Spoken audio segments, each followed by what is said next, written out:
everyone. Thanks for tuning in to the first podcast that we're hosting with Driven To. And I have to say, off the bat, this is not my podcast studio. Today's guest is honestly the perfect guy to interview because he's not only a businessman, car enthusiast, but he also has a pretty big role in the social media space, and we're using his studio today. So without further ado, welcome Adam Ivy. What's up, man? I appreciate the opportunity, man. Thanks for coming and visiting. This set is like an early on behind the scenes sneak peek. We've been building this space for the last few months, and we just have a couple extra touches. We're like, hey, why don't we just jump in and give it a spin? So thank you so much for sitting down and telling some stories. And if I'm not mistaken, you haven't really even used this, right? We're breaking it in today. Absolutely, yeah. So this space, we have an upcoming podcast called the Market Your Music Podcast, where I teach music creators how to build their brand, how to turn a fan base into an income, and how to try to do it sustainably long term, right? And actually turn it into a career, not just a side hustle. So the Market Your Music Podcast will be held here. I'm sure there will be some changes over time with the lighting and stuff like that, but yeah, this is the first time it's ever being used. So hello. Nice. Thank you for being here. Yeah, I mean, this is a badass setup. So, look, guys, without further ado, let's just get into his story because I'll be honest, I'm going to hear all this the first time with you guys. I have no idea what his background is. I do know he has one badass Lamborghini.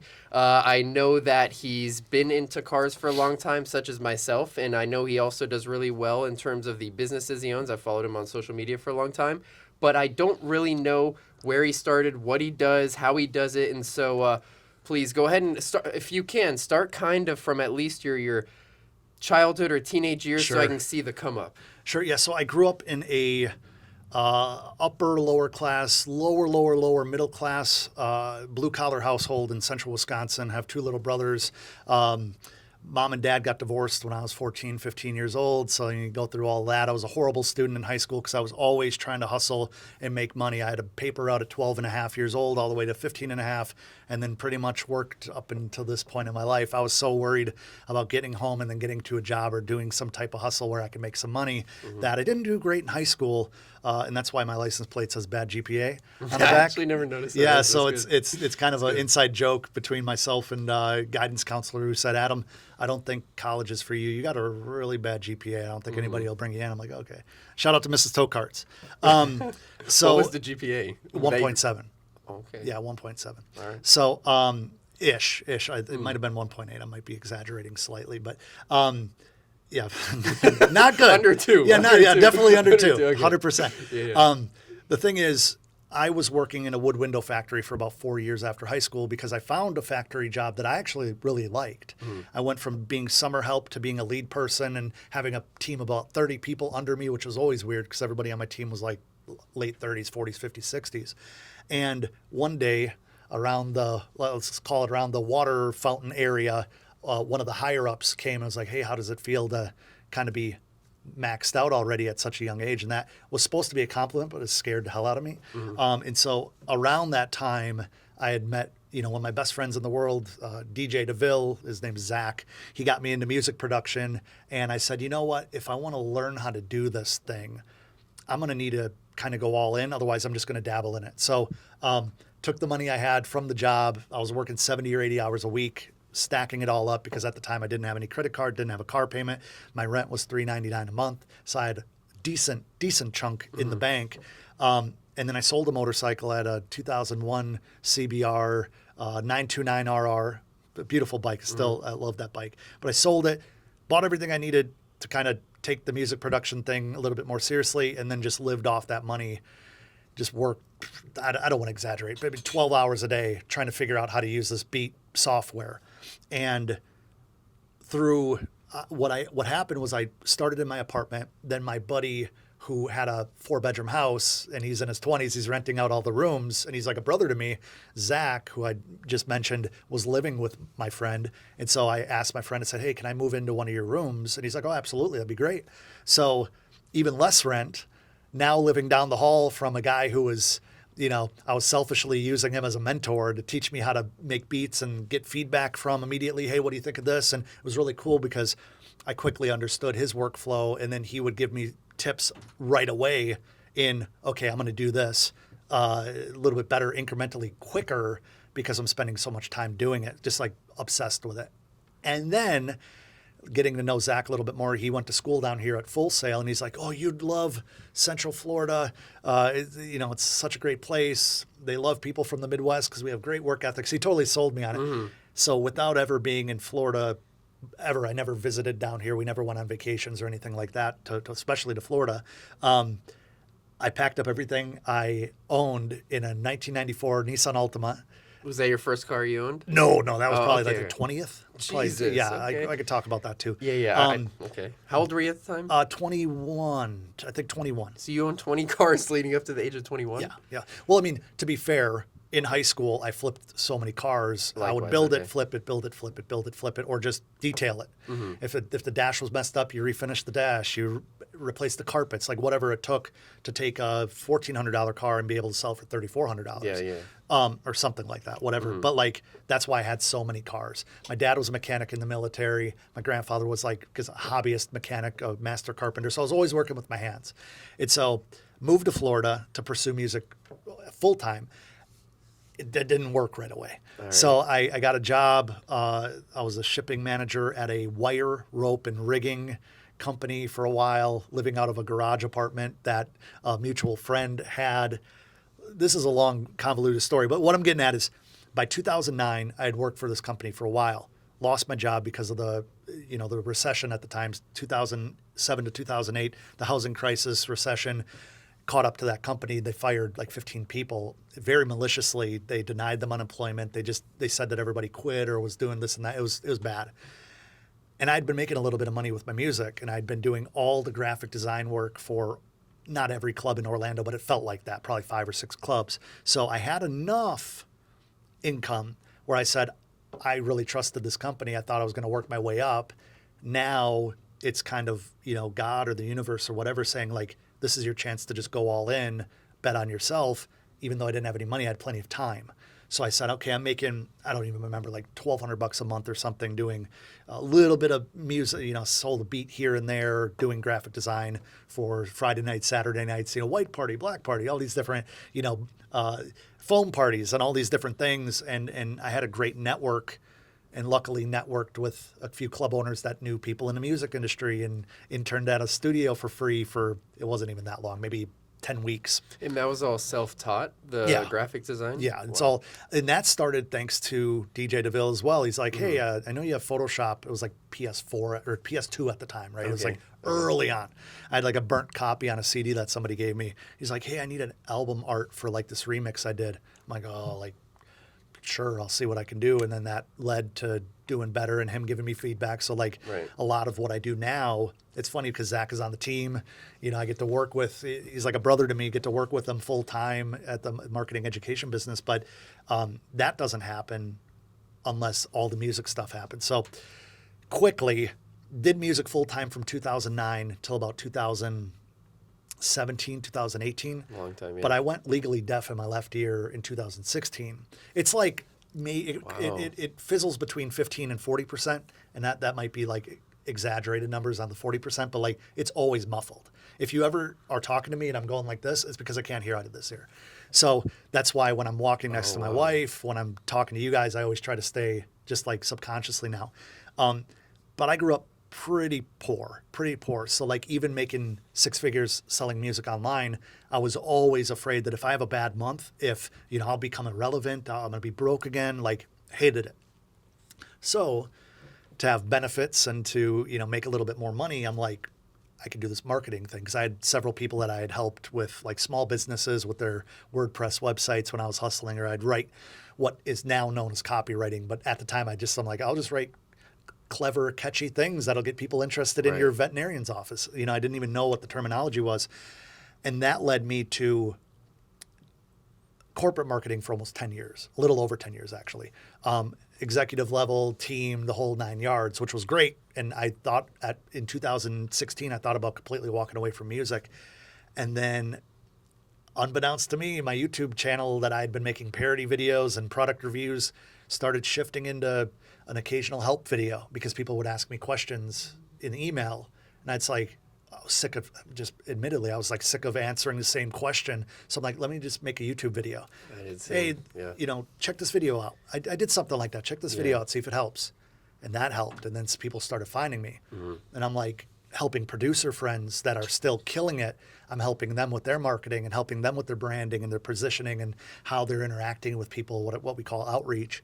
And friends of friends started reaching out to the point where I didn't have time. And then one person finally was like, hey, how much do you need to help me? Like, how much can I pay you? It didn't really go down that way, if I'm being completely honest. He messaged me with like 18 paragraphs of stuff. And I'm like, dude, I can't answer all this. And I've been going back and forth with you, but this is going to take a whole lot more than an email response. And then he was like my first client in a mentorship, ongoing consulting type of way. And then in helping people one by one, I knew that there was patterns that is like, I could make a whole program. So long story, not so short. Short story. Short story long. Yeah. Shout out to Drama. Bring the podcast back. Short Story Long was like one of my favorite podcasts. That was actually a really good podcast. Yes. And now, I mean, he's doing group chat now. But anyway, that's neither here nor there. No facts. That's so shout out to Drama. He sent me a pair of Gary Vee shoes like a few years ago. I still have them. Did he really? Yeah, 10.5. What the hell? I wear 9.5. They're too big. They look like clown shoes on me. You got to help us get Drama on the podcast. Yeah, we'll work on that. So I started helping people. Long story short, turned into a 7-figure marketing education business where I help creatives. I'm no longer in the corporate realm because I care about the people. I care about the music space. I care about people that want to build a brand and do not necessarily exactly what I did, but all the mechanics are there. So I teach all the foundational marketing, and then I teach tactics, strategy, frameworks, systems that'll turn it into a real business. And instead of like a short-term spike where they have a cool summer or they make some money, try to turn it into a sustainable business. That being said, I also own a platform for music producers to sell their beats online called thecharts.com. I have a nonprofit organization called the Adam Ivy Foundation that benefits underprivileged children that wanted to be creative. Awesome. It's a real creative name with the Adam Ivy Foundation. I couldn't think of anything. No, I couldn't think of anything else. I like it. But Good for you. That's picking up a little bit of steam slowly, very slowly but surely. But we have some creative partnerships that are on the horizon. And then we have the laser engraving. It's a laser tech company. So I founded a laser tech company called Unified Laser that sells laser engraving systems and solutions to a multitude of different industries, including jewelry, tactical, medical. But, that's something that we don't talk about that much on social media because that business allows me to be behind the scenes and just do the marketing rather than being the spokesperson or whatever. And it gives me variety in terms of time management's an issue sometimes, but it gives me variety. If I don't want to do XYZ, I can do something else for a little pocket of time and keep inspired, Yeah. Well, and let's touch on the YouTube real quick. So Sure.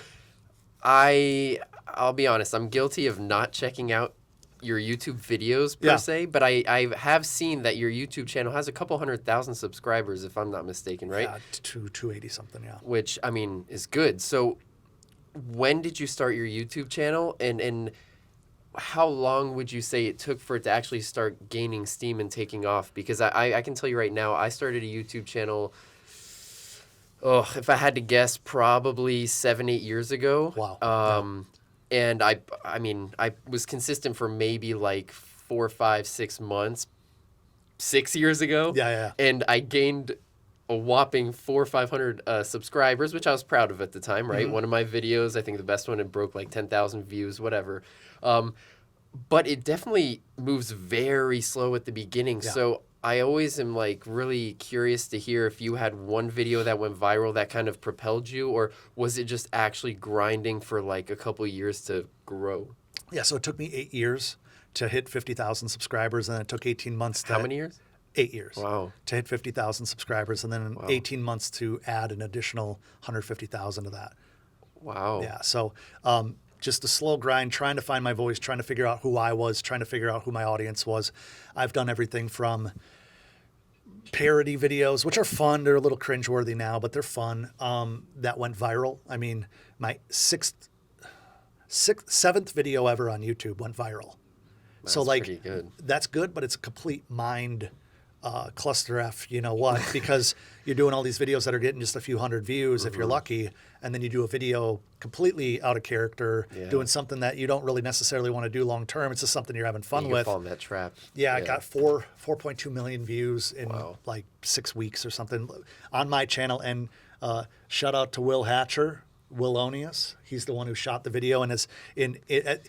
I was like a bartering guy. I had no money. I'm like, hey, you could post it on your channel too if you help me direct this thing. It's so we shot it on like an old Canon 7D or something, like super old full frame camera, and got kicked out of like several McDonald's because it was a parody about McDonald's. And then I tried to cycle out of that by doing more beat making videos and random whatever I could think of. More parodies along the way, but lightning never struck twice. And I finally came to the conclusion. I'm like, what do I want to do? And do I totally ditch this channel, or do I just say, you know what, this is who I am now, maybe archive some old stuff and then move forward? And that's kind of like what I did, because I was making beat making videos and behind the scenes stuff, and I was working with rappers and stuff in terms of ciphers, like contests essentially, like here's the instrumental, do something on it, and I pick a few winners. And that was cool. But I think the thing that really opened my mind was like when I started helping people and I started doing product reviews where I could just be honest, and then you start getting emails from companies that are like, hey, we want you to review our stuff. And I'm like, yep, you're gonna send me free stuff or pay me for that? And then it's just finding the pocket that you're really passionate about, because an education channel on YouTube, right? So different than any type of entertainment channel, because the better you do, the less those people are going to watch. You know what I mean? In what sense? Better you do? If you want to learn how to make a birdhouse, Yeah. and you find my channel and I teach you how to make beautiful birdhouses, you probably subscribe to my channel. But once you know how to build a birdhouse, you're not going to watch my videos anymore. So that's why okay. So Yeah, that's yeah, why I the get that. subs Yeah. continue to go up, Yeah. but the channel averages stay the same with a home run once in a while. So I'm out there to help people on YouTube for free that are just getting into music or are feeling very stuck and need a little bit of momentum, need to figure out how to make some progress. And then either they go into one of my paid programs, or they figure they don't need me to be successful. I just help them become successful faster. Right. Usually, depending on a lot of different variables. But that being said, you have to be okay with that, because you'll have a video that does 50,000 views in under a month. You're like, oh, this is awesome. Then the next 4 videos do 5,000. But that's 5,000 people that Yeah, need help, that's that true. hopefully you're helping. So the YouTube thing is very interesting. The great thing is you can shift, and we're working with more brands and kind of exploring that side of the business now. And I mean, it's interesting, but we really use YouTube to just help people instill confidence in them, figure out, oh, this is my perspective is screwed up. This is why I'm not growing, or my perspective might be screwed up. This is why I'm not able to work with these people, or I feel stuck when I'm really not. And then you give systems to where somebody that goes from, let's say, 100 followers on any given platform to 1,000, well, yeah, you're not going to be doing music full time per se off that, but you're seeing how to grow. You're seeing how it starts taking off. It's like if you and I had a T-shirt shop, and I'm like, okay, we're not busy, but we have one customer coming in a day. That builds the hope, and that builds the faith, and that builds the confidence that we just need more of these people, because we're satisfying and we're really, what do you want to call it, really delivering and delighting the people that are coming in. Right. So that's really the YouTube stuff is kind of beginner to early on intermediate. Then I have a program that'll take you to more so advanced. And then I offer a very small group of people. I offer a mentorship program where they come and they sit with me and the team, and we look through everything. It's kind of half done with you, done for you, whatever that looks like, where now it gets to an advanced, like we are communicating every day. We are doing this as a team to really try to squeeze as much juice out of the orange as possible and get you to the point where they no longer need me, because we Right. instilled that understanding of marketing psychology, systems, frameworks, automations, all that stuff, to where now one person can either build out their own team or use different software integrations as a team. So are you also trying to push the YouTube channel still and grow it in the Well, sense? of course. Yeah, because I mean, my advice, if you want to take any, Sure. is you're an interesting guy. I mean, Yeah. you have a lot going on a day-to-day basis, right? You offer so much knowledge for free on YouTube. I feel like maybe I'm just old, as we were talking about earlier. I'm an old soul. I don't know, but I know vlogging is technically dead, but I really do feel like a lot of people still are interested to see the back end thing or back end side of things, right? For people who do well. So maybe you could also start a little category on your channel where you are doing once a week vlogs or giving people a little inside scoop into your awesome, office here and everything, because it's nice to kind of see that side of things too, and see sure. that you aren't just this super smart guy who knows how to do everything, but more or Yeah. less that you're just a chill dude on the back end too, you know? Yeah, I think a lot of people think that I'm trying to be like this guru on YouTube, and I'm not. I'm genuinely not. I mean, I'm trying to teach people what works. Right. And so the aspect of showing the business side of things, that's why we're launching the podcast, to be able to talk a little bit more behind the scenes. Yeah. And really, you look at the time cost ratio, being able to vlog, I personally don't have the time to do the edits anymore. So either somebody on my team, whether it be Chico or Zach or whoever, would have to do those edits. And so you're wondering, does it make sense for me to now vlog or have somebody come in maybe once a week,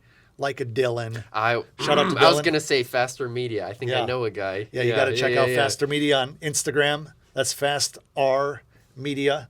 One of the best to ever do it. Agreed. 30 under 30, we're talking about somebody that's going up the ladder quickly with quality, quantity, and a Hollywood smile. Anyway, Yes, sir. what we're talking, He's standing behind the camera right now. just off camera is the camera extraordinaire. Shout out to Dylan, but I would need somebody like a Dylan, absolutely, to be able to follow come you in around. You do your and daily document thing. it. You know, I know that we all know who like Gary V is with D-Rock and everybody else on his team that just follows him around. So I'm not saying I'm on that level by any means, but between maintaining a healthy marriage, having dogs, mental health, businesses, all that stuff, rallies on occasion. It's just one of those things where I want to be able to share as much as I can and inspire, educate, entertain. It's just like, how do you do that all within a pocket of time while helping hundreds, if not thousands of people, with their stuff. So I always say, I would much rather impact 10,000 people to make a little bit of money with their music, to show them that it's possible, than to do what I used to do and sit in front of my computer for 18 hours a day making 100, 150, 200. Like, I only had a couple of years, over 200,000 selling beats online and working with artists. And it can be taxing, man. I'm 37 years old. Like, I was wondering how old you were, the young man, some people, the funniest comment I get on my YouTube is they're like, I don't know if he's like 20 or 40. And I'm like, thank you. I think the grays are coming in to where now it's leaning on towards that 40. But young, yeah, super young. Well, the thing is, everything that I've gone through in my life, all the adversities, all the decisions, all the ups, the downs, the shit that you crawl through, like it builds character. And you can, as cheesy as it is, you can either be the hammer or the nail. And it's up to us to figure out which one we want to be. Recently, I heard a quote that was, there's a huge difference between knowing and learning. So many people that I talk to on a daily basis know everything, seemingly, but they don't learn anything. It's so like life is that learning lesson to give you the opportunity for different opportunities. And I personally think that music is a stepping stone for most people, but most people want to think that music is the end all be all. Okay. Like, I took my money and I made investments. I started other businesses. Now I'm helping people. Granted, with the hearing loss, it kind of, I'm not going to say forced me, because there's plenty of people out there that have, the drummer of Led Zeppelin or something only has one arm. I did not. Don't know quote that me on that. I don't think that's right, but maybe Metallica, who knows? Something like that. If you don't mind me asking, about the hearing loss, was that from, what was that? It wasn't from music. People are like, oh, you shouldn't listen to music too loud. I agree with that. Protect your hearing. But I every single year since I moved down here from Wisconsin, I've gotten bad sinus infections. I have a deviated septum, and it was nothing new, sinus infection. And then I started having pain in my ear, both ears, pain in both ears, turned into an ear infection. Took steroids and Z-Pak or whatever they gave me at the time, cleared up, kind of. But like less than 6 weeks later, it had come back worse. And it got so bad that the pressure in my left ear was like unbearable, and then it just the pressure disappeared, but there was still pain. My eardrum had ruptured in my left ear, which the healing process had calcified my eustachian tube. That's technically what the doctor sound told good. me. So what it is a tube from your eardrum to, again, I'm not a doctor, never claimed to be. It's the tube that goes from your eardrum kind of like to your receptors to like what makes your brain hear. And that's calcified real bad. So like I don't want to be gross on here. All the residue of the things that were healing in the ear hardened, plugged it up completely, and through the steroids, they were trying to clear it up, which it did work a little bit, and it's better now, like I said. But I always tell this story when I'm laying down on my right side, and my wife's talking to me, and the only ear that's available at the time is my left ear. It just sounds like Charlie Brown's teacher's like, wah, wah, wah, wah, wah. I'm like, oh, yeah. Yeah. I love you, babe. So something you deal with. I'm not trying to be a martyr by any means, but that's what kicked me out of saying, am I going to do music for the rest of my life? Do I want to do music for the rest of my life? And that's another thing that I think people struggle with. If you did something successfully for how many years, why wouldn't you do it the rest of your life? Yep. If you're a bodybuilder for so many years, why wouldn't you do that the rest of your life? 1,000%. There comes a point where as humans, we have seasons. Yeah. And we shift our interests. Yeah. There might be a day where I don't give a shit about supercars. I'll always love vehicles, always love cars. But like, interests change. Yeah. You see that all the time with people getting fit, with people different diets, with people traveling to different places. Life is all about variety. And if you have opportunities and you're not a one-trick pony, why not? 1,000. And let me touch on that real quick. So I resonate with that so much because of the fact that, as I told you, I started a personal training business from scratch. Well, I've been a personal trainer now for over a decade. I turned 30 this year. Yeah. Which That's ridiculous crazy, man. to You say. look great. See, you look great for 30. Thank you. Not a day over 28 and a half. Listen, man, I got 7 years to make it to your level, so that's a lot of pressure. But you got a lot of runway, man. Well, thank you. So yeah, I've been personal training for a decade now, and I moved to San Diego at 21 years old, and started a personal training business from scratch. Essentially, That's awesome. Struggled through for a good 3 years, like burning through my savings account because I was working at all these corporate gyms and like making pennies on the dollar. And long story short, finally I branched out, hit a few different little private studios, and then started doing my own thing. Yeah. And I loved it. Every day I woke up so excited to train, to, make, in my eyes, good money. Yeah. And after about 5 years of doing it, I finally hit six figures. And at that point I was, 25, 26. So, I mean, that was pretty exciting, hitting six figures, working for myself. In San Diego? In San Diego. Okay, so that's like making $1 million here. Yeah, I was going to say. Like vice versa. Yeah. San Diego is like super expensive. Yes, yes. So, Yeah. I mean, at the time I didn't own a house. I was, renting with my ex and all this stuff. And so the lifestyle I could have was still pretty good for that amount of money. But, I got to a point where I grew so much that I hit a cap of clients that I could take on. Sure. And I was happy with the money I was making. I started to become pretty comfortable. And I've always been one of those people like you, obviously, who the second you get comfortable, there's a problem. Like you can't start coasting and be happy. Even if you're making good money and your life is good, you aren't in a happy place, right? So I got to that point at the fifth year of doing a personal training thing, and coasted for another 2-3 years. Then COVID hit. I moved over here after my business being shut down for like a year straight, just kind of hanging out, and rebuilt it from scratch here. That's awesome. A year later, I'm back at where I was at the peak of my business in San Diego, probably because I already had a decent amount of relationships and connections to people around here, and B, I just knew exactly out the gate how to go after it again. Yeah. So that was great.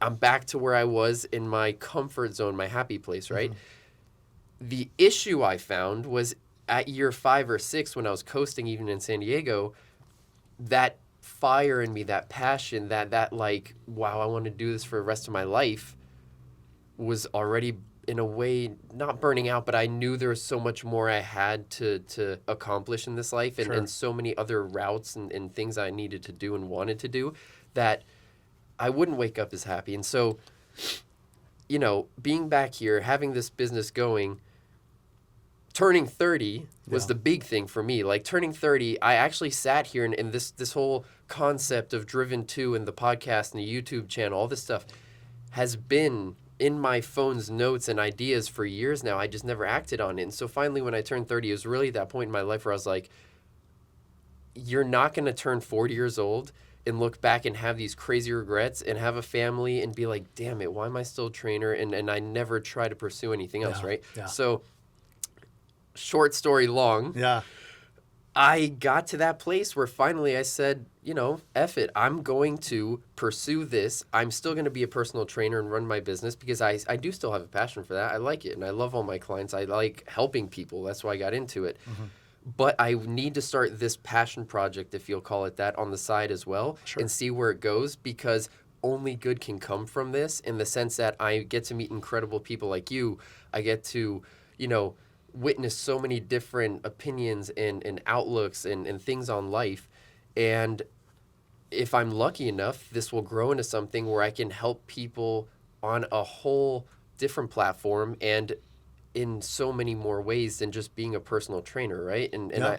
I had told you I didn't want to scale the personal training business because my reputation and the way I work, I'm such a perfectionist that God forbid I hired someone to train my clients and they weren't on the caliber that I was, it would kill me. So Sure. I'm not scaling the personal training business. However, Driven To, I have a vision for it that's larger in life that I am happy to scale given the opportunity, right? Sure. So yeah, that I just had to say that because it really resonated with me with you saying that. You know what I mean? The thing that I feel all humans need inside them is always some type of fire to wake up the next morning and look forward to something, regardless of how much money you have or don't have, right? 100%. I think that freedom, fulfillment, purpose, all those things are like absolutely a necessity for happiness. Like Yeah. we sit and we scroll, we're trying to fill a void of Yeah. something. We're trying to fill a void by swiping, scrolling,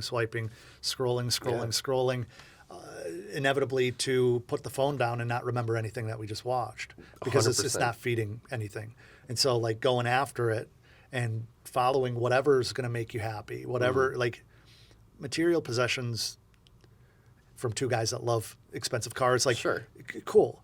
But I argue all the time that fun sports cars, supercars, exotic cars, that is about as close to a thing as like a brand new toy at Christmas time as a kid gives us.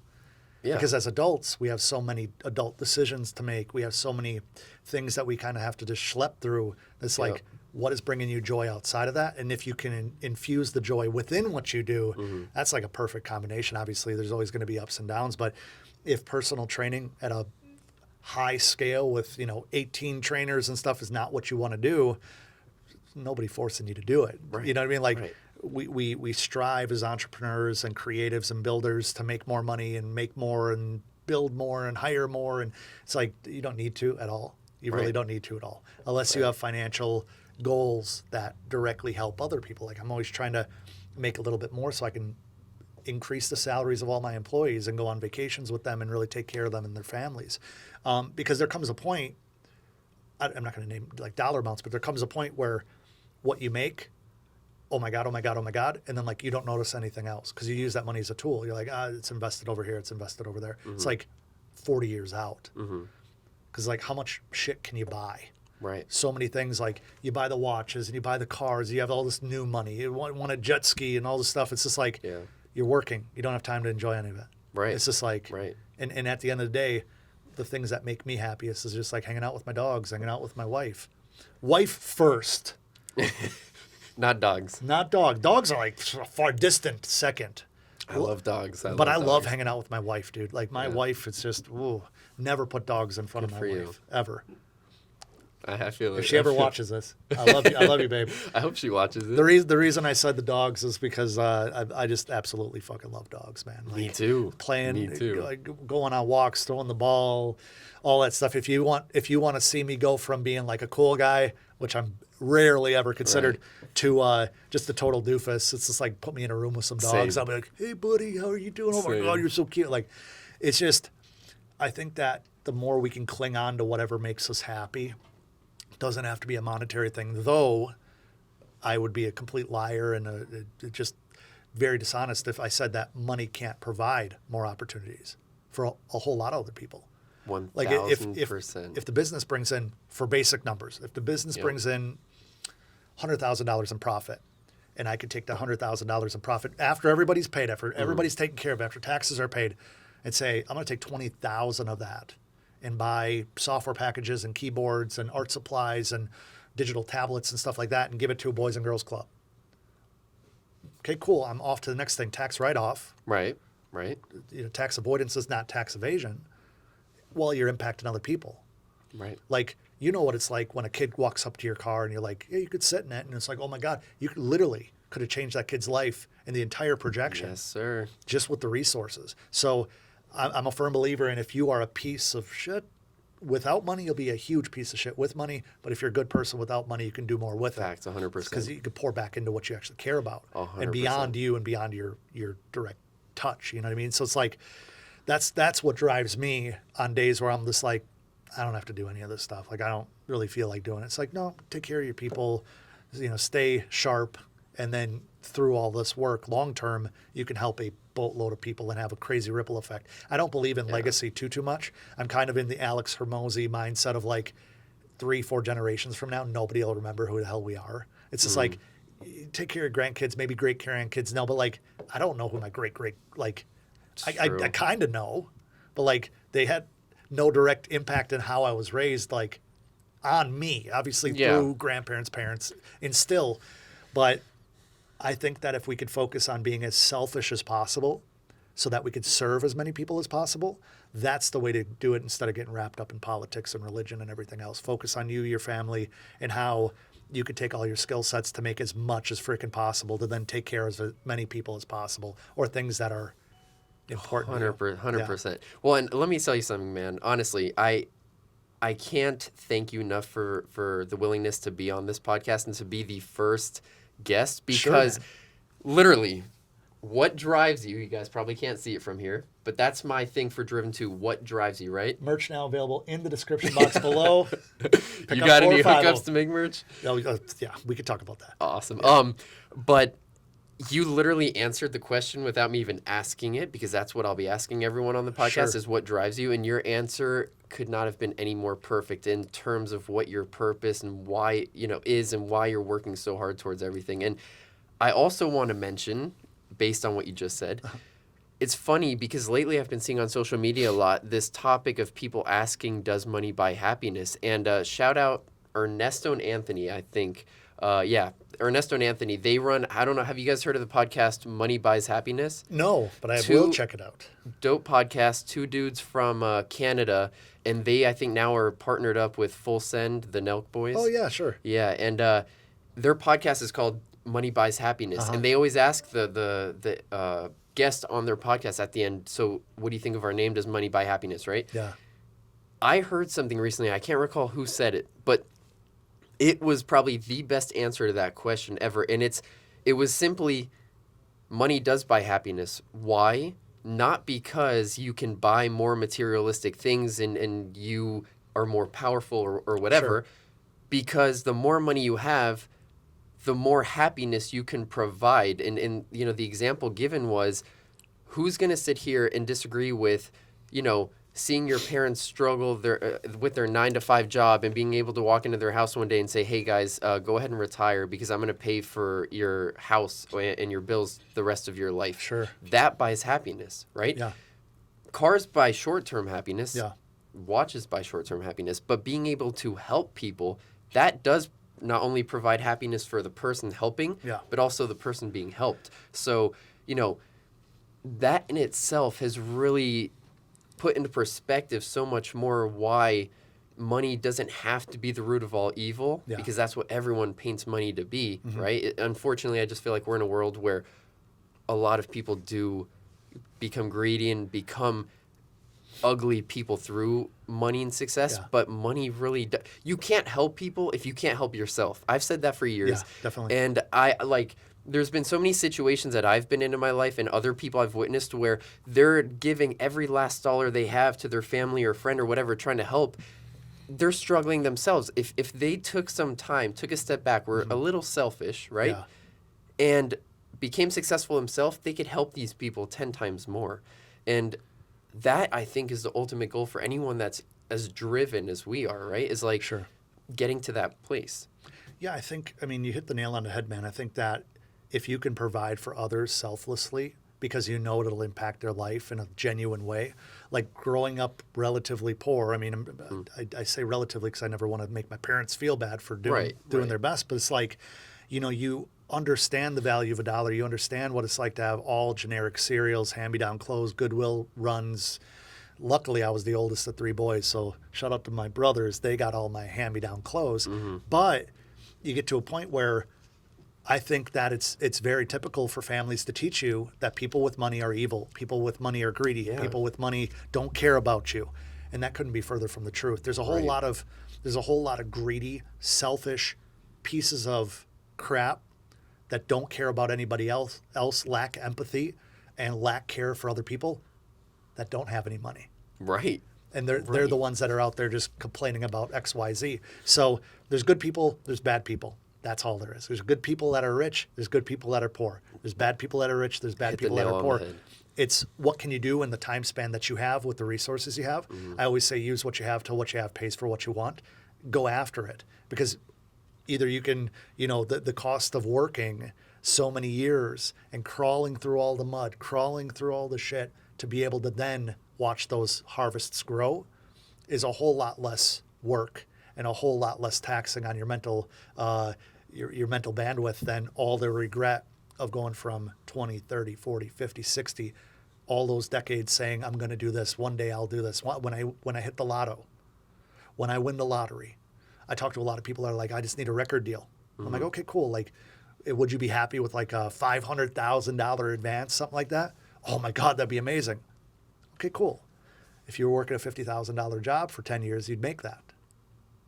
True. If you're making $100,000, you work for 5 years.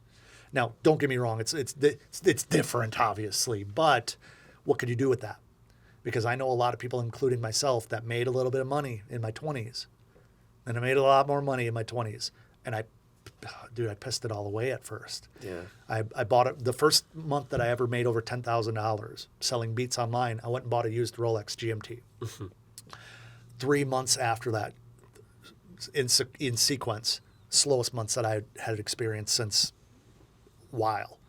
I had to go take that Rolex back. It was like I bought it from like a luxury pawn shop. The guy was super nice. I don't remember his name, but I went in there like with my hat in my hand. I'm like, hey, I need to sell this back to you because like things have not been going great. And luckily he gave me exactly what I had paid. He's like, I know you'll be back. And I never was back. Sorry. But you learn quick. It's just like, it's not about, everybody has different motivations. Yeah. Some people just want a ton of money. Some people just want 18 vacation houses. Some people want to travel the world, retire at 30. All that stuff's cool. You can't judge other people for their motivations. Absolutely not. As long as they're not a piece of crap at the end of the day while doing it. Which is subjective. Because there's true. some people that would call me a piece of crap for having a car like that. And That's true. all of the ozone, CO2 or O2 emissions and stuff. Or you know how many turkeys you could have bought for people with that money? Yeah, sure. Yeah. Sure. And that's the end of the podcast. No, I'm just kidding. No, but like in reality, you can't please everybody. That's my point.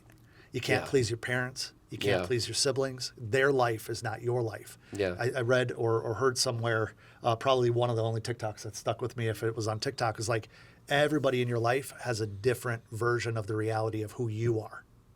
Yeah. Because our reality is only from behind the eyes. Mm-hmm. Everybody else has an experience with you here when you were frustrated, experience over here when you were just in the best mood of your life, and everything in between. Mm-hmm. And you are to them that pocket of experience. So you can't possibly please everybody with the YouTube video. You can't possibly please everybody with a foundation of any sort. Because if you're helping the kids, well, why aren't you helping these people? So like you focus on you, again, being incredibly selfish with the things you care about. Because your life is your life. Right. And then you impact the people that you want to impact, hopefully in a very positive, great way. Mm-hmm. Work your face off. Enjoy the rewards of all the risk that you take. Call it a day, man. take care of you Yeah. and your family and your dogs. Lots of dogs.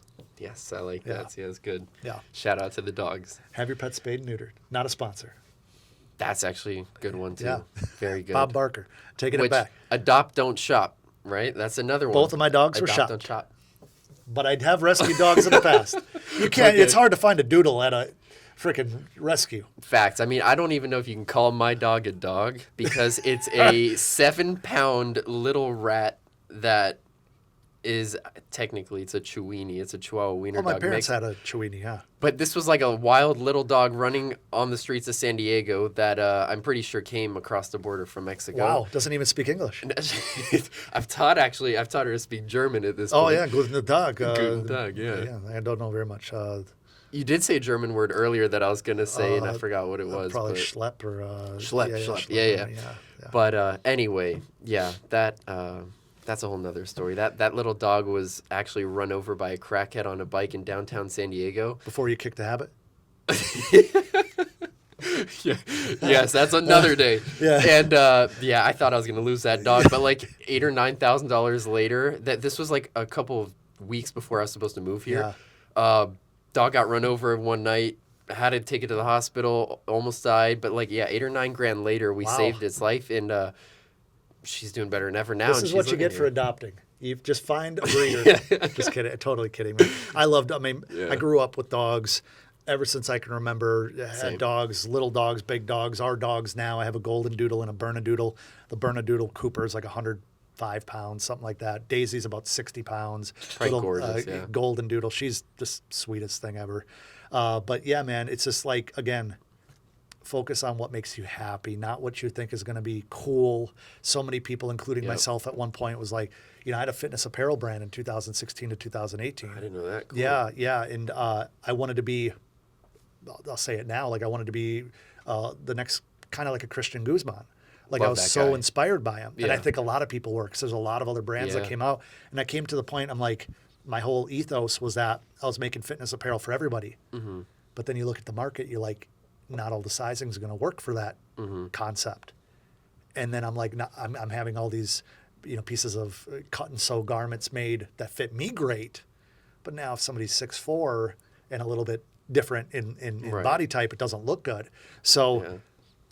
I was doing it for the wrong reasons, and I was getting exhausted and not feeling fulfilled. And I still have probably $12,000 worth of inventory sitting in my Do you garage. really? Yeah, joggers and hoodies and Oh, listen, all man. sorts of stuff. Hey. Yeah, man. No, I mean, come over one day. I'll hook you up. Shop. I'll Hook shop both you guys around. up. Yeah, we'll shop. But yeah, so it's like you gotta just follow what makes you happy. You gotta follow what makes sense, and Yeah. don't always, it's cliche now, but don't always follow your passions. Because if you're not fucking good at your passions, it makes no sense. This is true too. There's a lot of people out there rapping right now. There's a whole lot of people out there that are doing craft channels or makeup channels that would be really good engineers or doctors. But how do you know you're not good for something? I think If you do it long enough and you never get any positive feedback, if you do something long enough, it's just not working, you have to shift. yeah, that's you a have good to point. shift. That's a good point. If you do 200 videos on YouTube, you spend 5 years of your life doing 200 videos, and you're not gaining any subscribers, you're not getting any engagement. Something's obviously off. Something, Yeah. either your approach, your delivery, your placement, your market, you got to have the message market match. If your message doesn't match with the market, you don't have a business. Mm-hmm. You have a hobby. So like a lot of people are like entrepreneurs, and they really want to have a business, but they're just a long-term hobby because they don't realize through their own pride or ego or whatever that looks like, this might not be for me. I might not be a number one. Maybe I'm a great number two for somebody else that I can help build a business with them. Maybe I'm a great number four, and I just contribute these puzzle pieces to help an organization. But I think it's really cool and sexy to talk about, you should start a business. You need to do this, do that. Not a lot of people are built for it. No, that's true. Not a lot of people I've are learned built that for it. too. Yeah. Yeah. Yeah. It takes a lot of intestinal fortitude to not have any guarantees, Oh, to not absolutely. know how the next month financially is going to look, to not know if you're going to be able to take care of all the people on your payroll sometimes. I mean, look, hopefully, if you run a good business, hopefully that's not a thing. But any successful business started as that. Yeah. So, Yeah. yeah, man, that's Facts. my story, and I'm sticking to it. Facts. I could sit here and talk for another 3 hours. Oh, about me all this too. stuff, man. I don't know how long we've been going, but maybe we'll call it there, and then I'll bring you back for a second one eventually. Yeah, that sounds but, good, man. You know what I mean? From your studio. Absolutely. Or I can just start renting this out. If you're interested in starting a podcast and you need a studio space, this is not actually available for any of you guys. I was gonna say, okay, there you go. This is an Alex exclusive. I'll come by next time and put my logo here, and then we'll swap them back. Yeah, we've talked about making like a see-through thing where people can put their logos. That's genius. Yeah, that might work. That is genius. Anyway, yeah, we need to have another one where we talk about the car side of things. Absolutely, which, nice transition. Speaking of, guys, after this podcast wraps up, which it's about to, we're actually going to go out and film a dope little video edit of his car, kind of talk about his car, go cruise around in it and whatnot. So definitely go check that video out as well. But before we wrap up, biggest thing I want to touch on real quick, the Adam Ivy Foundation, you said it was called? Yeah. So the Adam Ivy Foundation,